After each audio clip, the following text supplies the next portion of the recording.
Bonjour. Avant de vous proposer, comme évoqué hier, les trois vidéos concernant les différentes 24 postures abordées dans la pratique d'hier, je voulais vous proposer aujourd'hui un focus sur la salutation au soleil. Donc on va faire trois salutations au soleil. La première, on va mettre l'accent sur les alignements, quelle est la forme de la posture. La deuxième, on parlera un petit peu plus des appuis, quelles sont les forces en jeu dans la posture. Et puis on terminera la troisième en rajoutant la respiration. Surya, c'est le soleil. Namaskar, salutation, Surya Namaskar.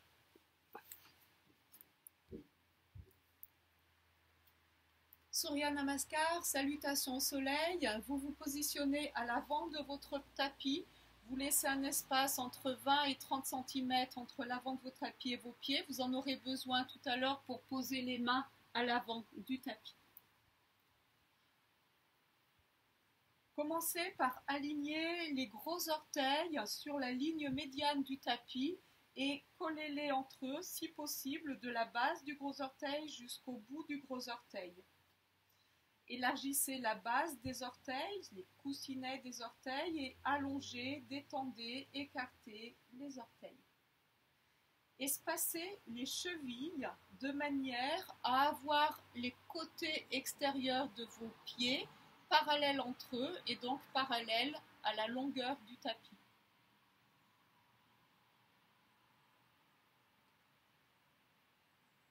Veillez à avoir les deux épaules à même distance du sol. Rotation externe des bras, c'est-à-dire sur l'extérieur, à partir des épaules qui roulent vers l'extérieur, vers l'arrière. Ouverture des coudes, des paumes des mains, pointe des doigts en direction du sol. Vous pouvez accentuer cette rotation externe des bras avec les pouces en amenant les pouces encore un peu plus vers l'arrière. Alignez maintenant votre tête dans l'axe de la colonne vertébrale. Érigez-la vers le haut par le sommet de la tête. Pointez légèrement le menton en direction des clavicules, mais gardez la gorge très libre.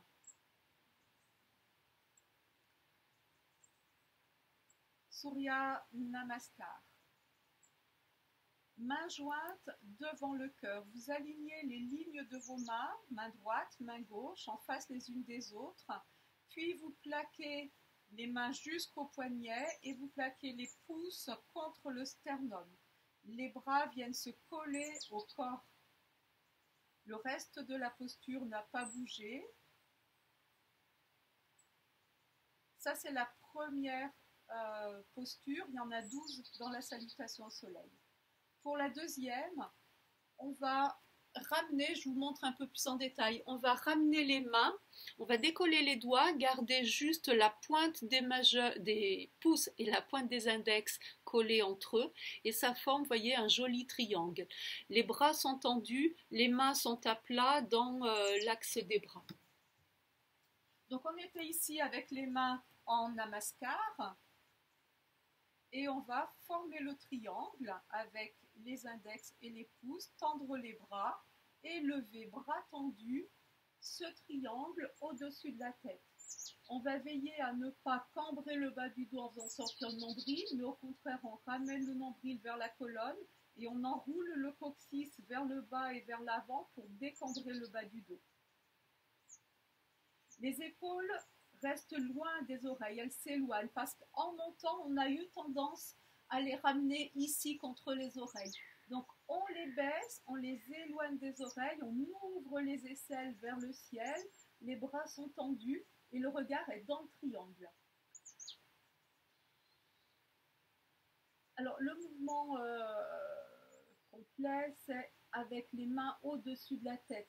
Mais si ça crée trop de tension au niveau de la nuque, gardez plutôt le triangle un petit peu vers l'avant pour regarder confortablement dans ce triangle.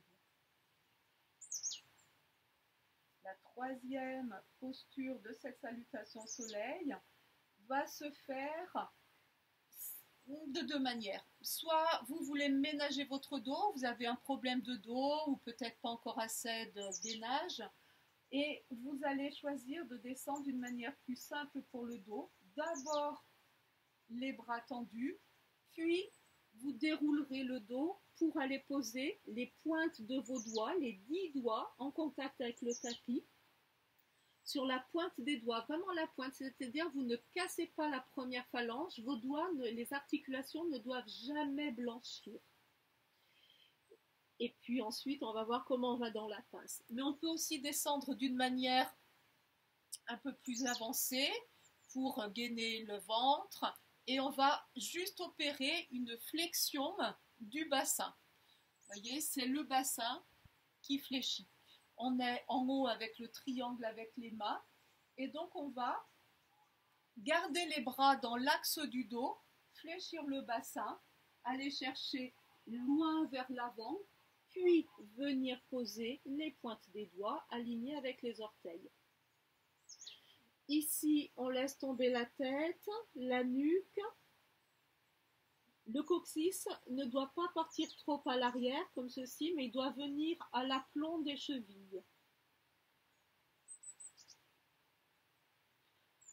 Pour la posture suivante, vous allez placer vos mains à l'avant et de chaque côté du tapis avec les doigts écartés.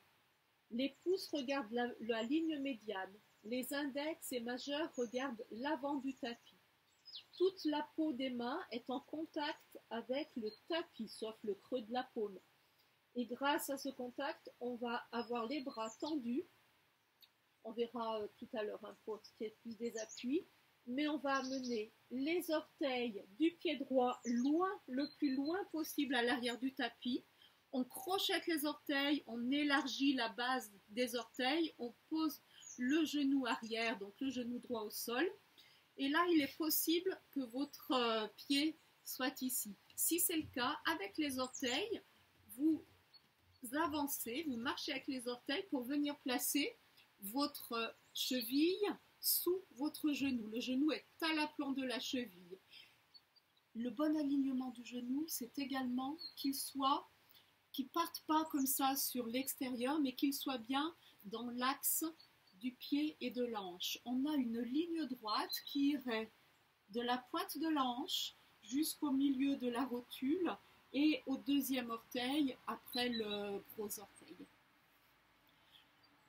Donc, une fois qu'on a bien aligné les deux jambes, on place, on était avec les mains à l'avant, on va faire glisser les mains vers l'arrière, et pour pouvoir décoller le buste de la cuisse, on va devoir avoir les bras les plus longs possibles pour que l'épaule soit la plus haute possible, loin du sol. Donc on va tendre la main, tendre les doigts et garder un contact index, majeur et annulaire au sol, juste pour l'équilibre, mais les doigts sont le plus longs possible, les mains aussi. La nuque enfin s'allonge et on va pour l'instant garder la tête droite, le regard pile à l'horizontale. Vous regardez droit et loin devant vous. Posture suivante. On replace les mains à plat, c'est-à-dire en contact avec le sol jusqu'au poignet, doigts écartés, pouce vers le milieu, index vers l'avant. Et on va lever le genou arrière, amener le pied gauche à l'arrière. Alors ici, on vérifie qu'on a toujours les gros orteils qui se touchent.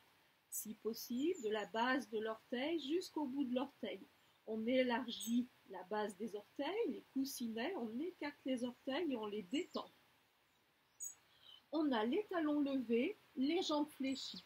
Et avec les talons levés et les jambes fléchies, on va pouvoir allonger les bras et le dos dans le même axe, une même ligne qui va aller du bout des doigts jusqu'au coccyx.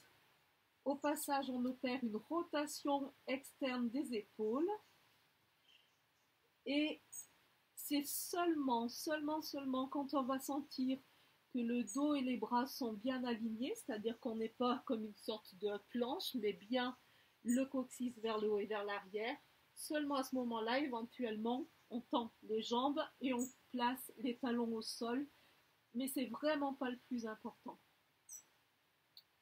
Ensuite, on va laisser le poids du corps revenir vers l'avant, les épaules au-dessus des poignets et poser les genoux au sol. Avec les genoux au sol, on va descendre, on va garder les coudes serrés, donc ne laissez pas vos coudes partir sur l'extérieur. Au contraire, ramenez-les en direction de la ligne médiane du tapis et descendez un petit peu comme une pompe, c'est-à-dire vous retenez le poids du corps avec les mains pour déposer tranquillement la poitrine et le menton au sol. Donc, ici on a comme on a le bassin qui reste levé et puis on va déposer les coudes de pied au sol, allonger les orteils vers l'arrière, poser le bassin au sol et toujours sans écarter les coudes en gardant une action de rotation externe des mains pour serrer les coudes. On va monter dans la posture dite du cobra en levant un petit peu la poitrine. Vous décollez la poitrine du sol, le bassin, les hanches restent au sol, les bras sont pliés. On essaye de monter le sternum sans monter les épaules, c'est-à-dire qu'on évite bien sûr de faire ça. On roule les épaules vers l'arrière et vers le bas. Et puis on crochette les orteils. On amène le coccyx en direction des talons, on lève les genoux et on vient positionner les pieds à bonne distance des mains, toujours sur la ligne médiane, et on reprend la montagne comme tout à l'heure. C'est-à-dire qu'on a les orteils, la base des orteils bien élargie pour avoir une bonne stabilité et de la force, pour pouvoir monter le coccyx vers le haut et l'arrière du tapis, allonger, aligner le dos avec les bras et le regard se porte entre les cuisses. Pour aller dans la posture suivante, c'est un peu la partie la plus technique. Il va falloir déplacer un peu le poids du corps sur le bras gauche. Donc la main est doigt bien écarté, collé au sol, on presse le sol, le bras est tendu et fort, ce bras est très fort, je peux libérer celui-ci et me mettre sur la pointe des doigts de la main droite. Donc, sur la pointe des doigts, pourquoi? Pour avoir plus d'espace entre le sol et l'aisselle, l'épaule. Parce que c'est dans cet espace-là que je vais devoir faire passer ma jambe à l'avant du tapis. Je vais également me mettre très haut sur les orteils, je lève mon talon le plus haut possible, notamment le talon gauche, et là je peux tranquillement cibler ma poitrine avec le genou, dérouler le pied à l'avant, talon, plante du pied, orteil, le genou arrière se pose au sol, et comme tout à l'heure, on peut faire glisser la pointe des doigts vers les talons, à hauteur du talon. Les bras sont longs, les mains sont longues, les doigts sont longs. On allonge la nuque, le regard droit devant. Pour revenir à l'avant, vous pouvez soit poser les mains au sol, soit rester sur la pointe des doigts. Vous prenez une sorte de petit élan et vous ramenez pied gauche à l'avant. Pour la pince, connexion des gros orteils, l'espace entre les chevilles, tranchant externe des pieds parallèle au côté du tapis, pointe des 10 doigts alignés avec les orteils et le coccyx au-dessus des chevilles pour fermer la pince. On va remonter, on va former le même triangle que tout à l'heure, vous vous rappelez, avec les mains?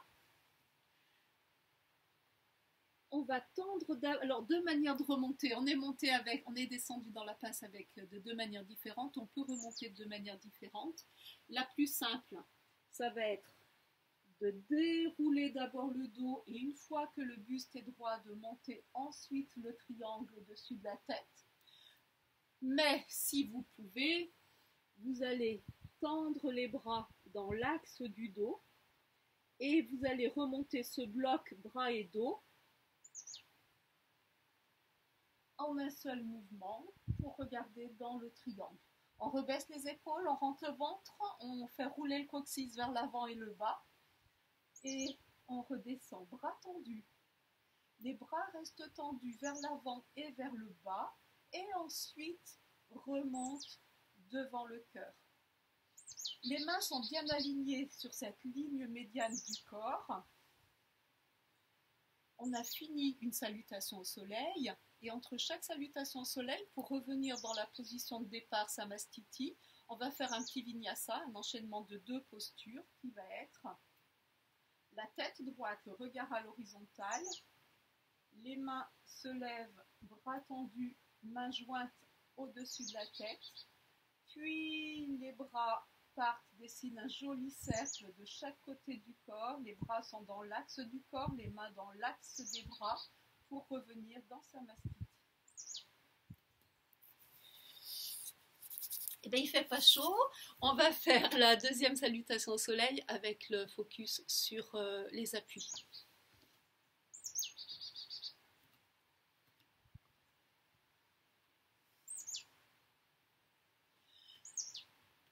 Rapidement, les appuis, c'est ce qui vous permet d'étirer un segment du corps, le dos, une jambe, un bras, etc. Et c'est ce qu'on cherche à étirer dans le yoga, dans la pratique des asanas, des postures. Pour étirer un segment, il faut qu'il y ait 2 forces opposées, une d'un côté et l'une de l'autre. Si on tire que d'un côté, le segment se déplace que d'un côté, mais ne s'étire pas. Donc 2 forces opposées pour étirer une partie du corps. Ces appuis, ils vont se faire souvent contre le sol, bien sûr, avec les pieds ou avec les mains, voire avec la tête, mais aussi peuvent être contre l'air. Alors là, c'est un peu plus abstrait, mais on peut engager aussi des appuis contre l'air, c'est ce qu'on va voir. À l'avant du tapis, dans Samastiti, positionnez vos pieds comme on l'a vu sur la précédente salutation au soleil et amenez votre attention au niveau du contact des plantes des pieds avec le sol. Ressentez le poids du corps sur le pied droit, sur le pied gauche, sur les talons, sur les orteils et répartissez le poids du corps, ni trop à l'avant, ni trop à l'arrière, ni trop à droite, ni trop à gauche. Maintenant, pressez vos pieds dans le sol et sentez qu'il y a une sorte de force qui s'engage dans les jambes. Parce que vous pressez vers le bas, la force remonte. Et vous allez aussi chercher le contact, l'appui du sommet de la tête avec le ciel. Les pieds vers le bas, vers la terre, le sommet de la tête vers le ciel, la longe du corps. Et puis on va faire la rotation externe des bras. Et là, vous allez ramener les omoplates dans la poitrine. Les omoplates viennent s'appuyer contre la poitrine. Et en même temps, vous allez chercher l'appui de l'air derrière avec le dos des mains. Comme s'il y avait un mur imaginaire derrière vous et qu'avec le dos des mains, vous pressiez ce mur.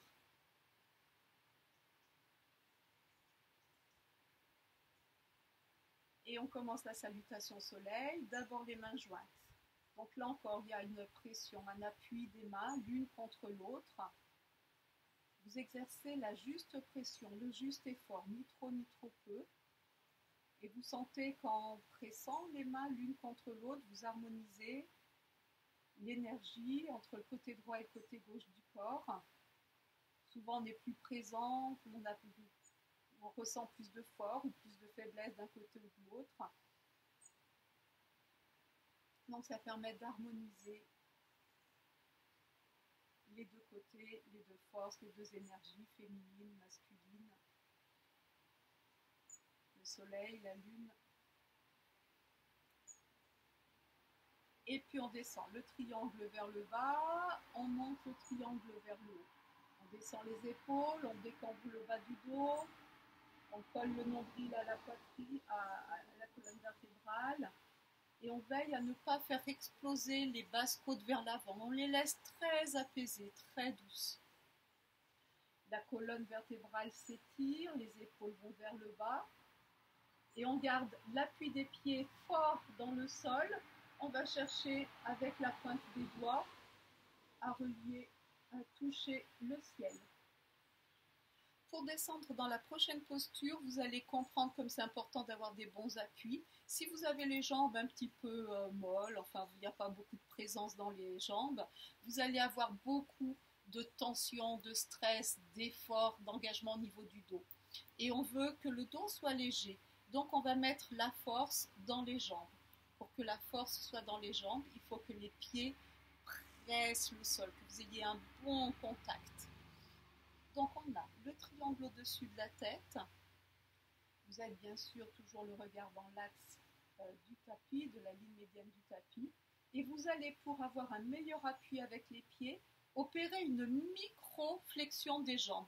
Donc vous voyez, ça ne se voit pas, hein, c'est imperceptible à l'œil, mais les genoux sont pas bloqués, la rotule n'est pas bloquée vers l'arrière, le genou n'explose pas vers l'arrière. Il y a cette micro-flexion qui permet à la force qui va se dégager, monter par les plantes des pieds, de monter jusqu'au niveau du bassin pour faire la flexion. Donc cette micro-flexion, grâce à elle, on presse encore plus les pieds dans le sol, on répartit bien à droite, à gauche, et on tend le dos, les bras, on descend. On ne perd rien de la force des pieds à aucun moment, on va en avoir besoin pour fermer la pince. Pour fermer la pince, il faut que la tête soit très lourde et qu'elle pende, que la nuque soit libre, que le dos soit très lourd et qu'il pende. Imaginez qu'on vous a accroché un fil au niveau du coccyx et que vous êtes comme suspendu, comme un pendule. Hein. Le dos, la nuque, la tête, c'est comme un pendule suspendu par le coccyx. Ça pend vers le bas. On a les pointes des doigts pour garder l'équilibre. Et pour engager ce coccyx vers le haut, on cède des pieds qui vont vers le bas. Donc, coccyx vers le ciel, plante des pieds qui pressent, on augmente la cambrure des pieds, on presse avec les boules des gros orteils, les petits orteils, les tranchants externes, les tranchants, l'arc derrière les talons. Et on sent que les jambes sont fortes, les chevilles sont gainées, les mollets vont vers l'avant, comme s'ils vous laissent coller au tibia. Derrière vos genoux, vous pouvez imaginer 2 ballons de baudruche qui se gonflent et qui écartent vos genoux sur les côtés, à droite et à gauche, et de bas en haut. Et ce mouvement-là, cet espace-là, derrière les genoux, va permettre de libérer l'articulation de la rotule. La rotule va pouvoir monter dans les cuisses. Et on va creuser un peu plus les plis des aines, faire rouler le bas des ischions vers le haut, comme ceci, hein, ce mouvement-là. Bien sûr, tout ça, moi je vous donne les indications avec les mains, vous le faites depuis la conscience interne du corps. Et là, vous êtes dans la pince. Pour la posture suivante, c'est-à-dire pour aller dans la montagne, vous allez avoir besoin d'appui, de transférer le poids du corps qui est là sur les jambes dans les bras, vu qu'on va libérer une jambe. Donc on ne peut plus être en appui sur les jambes. Donc on se met en appui sur les bras, avec les doigts bien écartés, comme on a vu tout à l'heure. Avec ce bel alignement des mains, on va pousser le sol, comme si on voulait incruster le tapis dans le sol. On presse fortement et on sent que les bras deviennent forts, engagés jusqu'au niveau des omoplates. On peut à la force des mains lever le pied droit et amener la jambe pied droit à l'arrière, genou au sol, et venir dans la posture suivante. Donc dans cette posture, on a fait les bons alignements, le pied s'est bien placé en dessous du genou. Derrière, un alignement que je ne vous ai pas donné tout à l'heure, on essaye d'éviter d'avoir le talon qui part vers l'arrière. Le talon est bien dans l'axe du genou et du fessier. Et on a les orteils, comme on l'a vu, bien écartés pour avoir un bon contact de la base des orteils, le coussinet des orteils dans le sol. Donc là-bas derrière, ça va presser. Les coussinets, les orteils pressent le sol et je sens que ça étire au niveau du psoas droit. Il y a un autre appui qui est important, c'est l'appui du pied qui est à l'avant. Lui aussi doit presser le sol pour pouvoir remonter le dos. Il faut qu'ici ce soit très fort. Vous voyez, là je peux bouger, mon dos c'est libre, ça ne me demande pas d'effort parce que ici j'engage mes jambes en pressant les pieds dans le sol. Si je laisse les pieds tout mous, les jambes sont toutes molles et là, tout le stress se place au niveau du bas du dos et je ne peux plus avoir cette liberté d'action. Donc les alignements, les appuis au niveau des jambes permettent ensuite de venir aligner le dos, la tête. Et on va... On est où? On va retourner dans la montagne. On va aller dans la montagne. Qu'est-ce que j'ai fait? Ah, j'ai oublié quelque chose. Ah, j'ai pas envie de refaire la vidéo. Alors attendez, on a fait, c'est pas grave, on va s'en sortir. On a fait la pince, ensuite, non, on n'est pas allé encore dans la montagne. Okay. On n'a pas encore pris la montagne avec les appuis, donc c'est le moment. On est bien. Je pose les mains à plat, je lève le genou et à la force des mains, des bras, je dégage l'appui de la jambe pour venir à l'arrière. Donc dans la montagne, on a vu les appuis avec les gros orteils qui se touchent, les talons levés, les jambes fléchies. Pourquoi est-ce qu'on fléchit les jambes? Parce que je vois, tout le monde a toujours envie de monter avec les jambes tendues, on croit que c'est plus joli, que c'est mieux, mais en fléchissant les jambes, elles ont moins de force, elles ont moins d'appui, et en fait, on va plus travailler avec les bras. Pour travailler avec les bras, ça part des mains, bien sûr, les appuis seront avec les mains.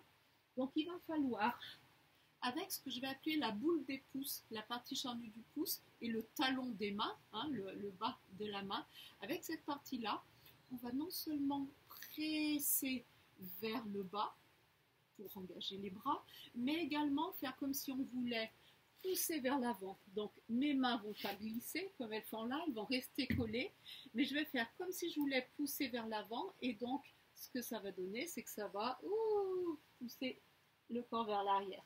D'accord? Donc je suis sur les orteils, j'ai les mains qui sont écartées de la largeur des épaules, pouce vers le milieu, index vers l'avant.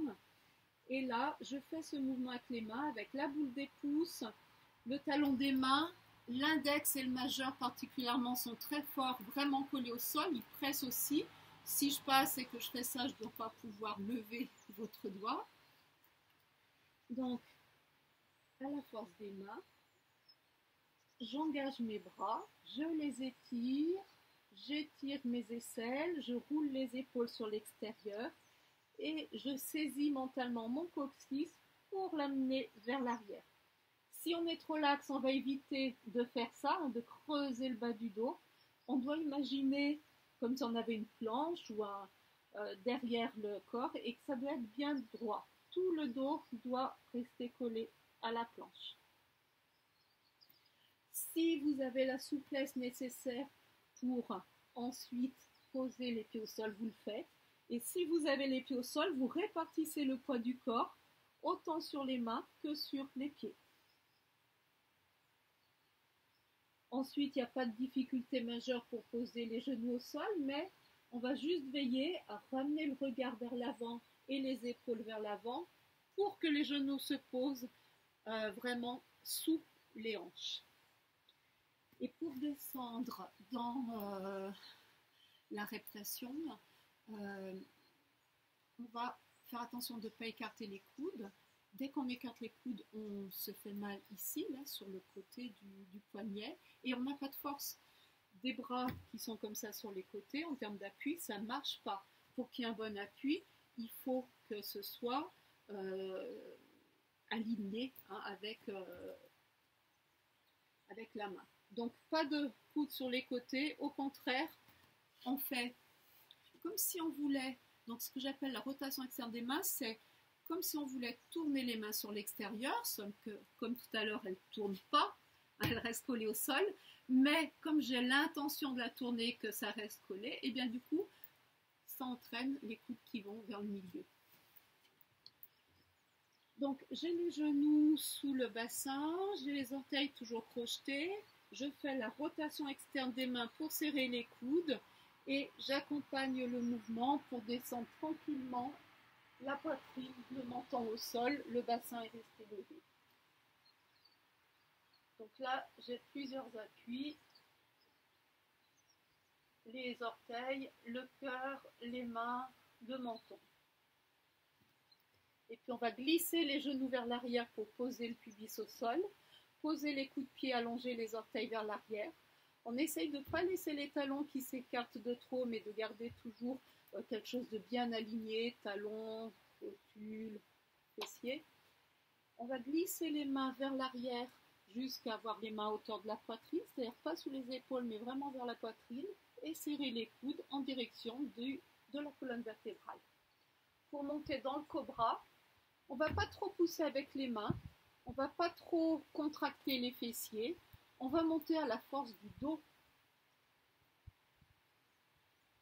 Donc on ne monte pas très haut, c'est pas important, mais on monte bien dans l'axe, et c'est vraiment comme si on voulait monter le sternum sans monter les épaules. Alors, elles vont monter, hein, bien sûr, mais c'est comme si on voulait monter que le sternum.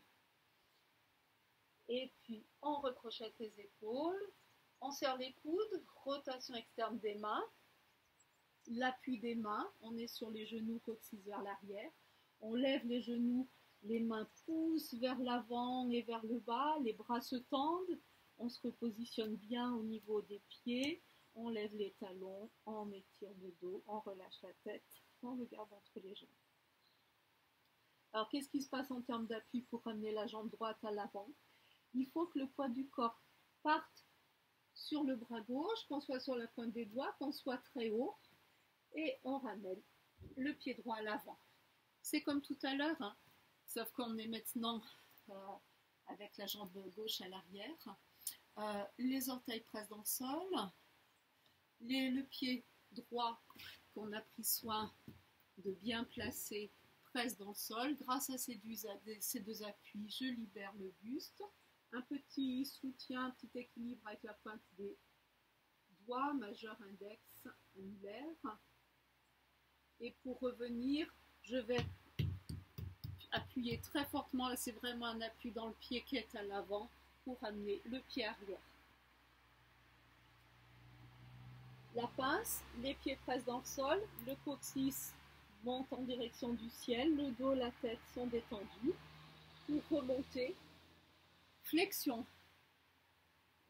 Après, vous pourrez monter, hein, j'ai entendu, mais pour l'instant, on fléchit les jambes pour avoir de la force au niveau des jambes. On presse les pieds dans le sol et on monte sans forcer du tout avec le dos. Le dos est très très libre, très léger.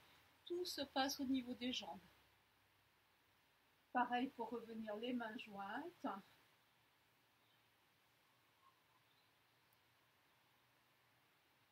On répartit à nouveau le poids du corps, à droite, à gauche, à l'avant, à l'arrière. Les plantes des pieds, reliées à la terre, le sommet de la tête, relié au ciel. Les épaules vont rester basses. Coccyx vers le pubis, pubis vers le coccyx. Et on lève les mains, puis les bras de chaque côté.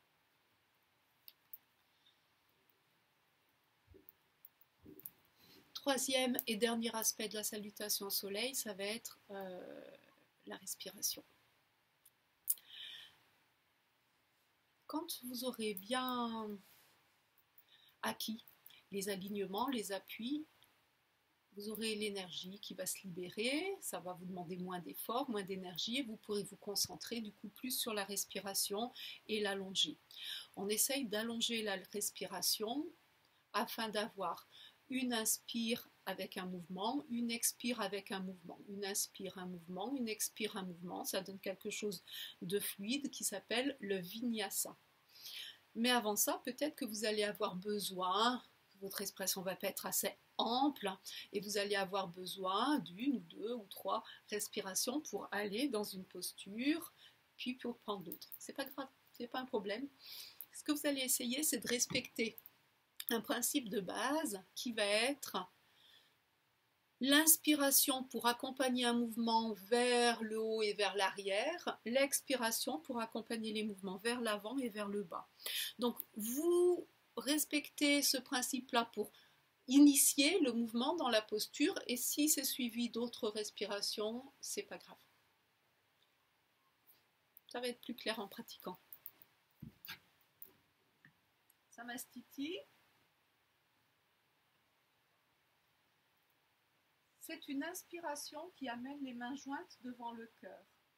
Et on reste sur place devant le cœur le temps de l'expiration. À la fin de l'expiration, on forme le triangle, les mains vers le bas. Et c'est une inspiration qui amène le triangle au-dessus de la tête.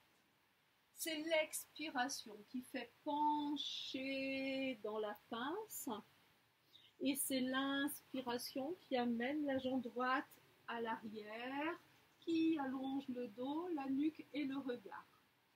Donc soit sur une inspiration, soit sur plusieurs. L'expiration va nous permettre d'amener la jambe gauche à l'arrière dans la montagne. Une inspiration amène les genoux au sol. L'expiration amène la poitrine et le menton. Ici, on va retenir le souffle, poumon vide. Rétention du souffle, poumon vide. Et puis on pose les coups de pied, le pubis, et l'inspiration entraîne le cobra. On monte dans le cobra avec l'inspiration. On crochette les orteils, l'expiration amène dans la montagne. Peut-être que le temps de se repositionner dans la montagne, on respire naturellement plusieurs fois. Et l'inspiration amène la jambe droite à l'avant, allonge le dos, la nuque, le regard. L'expiration amène le pied gauche à l'avant et ferme la pince. On ferme sur l'expire. C'est une profonde inspiration qui remonte le triangle au-dessus de la tête sans faire exploser l'avant du corps, ventre, poitrine vers l'avant, avec quelque chose qui reste apaisé vers l'avant. Et l'expire. L'expiration amène les mains jointes devant le cœur. Avec une inspiration, on peut visualiser le soleil qui se lève au-dessus de la ligne de l'horizon, et avec l'expiration longue, le mouvement est lent, et on peut visualiser les rayons du soleil qui se répandent de chaque côté pour revenir dans Samastiti.